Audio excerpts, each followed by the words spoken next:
السلام علیکم ورحمۃ اللہ وبرکاتہ۔ اس وقت میں مدینہ طیبہ کی مسجد قبلتین میں موجود ہوں۔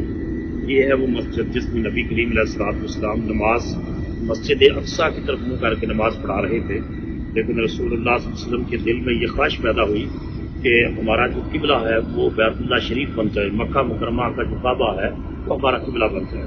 تو حالت نماز میں اللہ پاک کا پیغام آیا، قد نری تقلب وجهک فی السماء فلنولینک قبلۃ ترضاها۔ میرے حبیب، آپ کا چہرہ بار بار جو آسمان کی طرف اٹھ رہا ہے تو ہم دیکھ رہے ہیں، تو جدھر آپ کی مرضی ہے فلنولینک قبلۃ ترضاها، جدھر آپ کی رضا ہے ادھر ہی اپنے چہرے کو پھیر لے، ہم اسی سمت کو قبلہ بنا دیں گے۔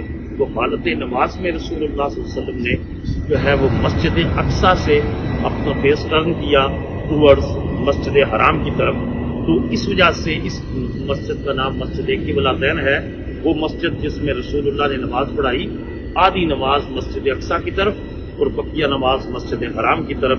تو دو قبلوں کی طرف منہ کر کے جس مسجد میں نماز پڑھائی گئی وہ ہے یہ مسجد قبلتین، جس کی بڑی برکتیں ہیں کیونکہ اس زمین میں میرے آقا کے قدم چومے ہیں۔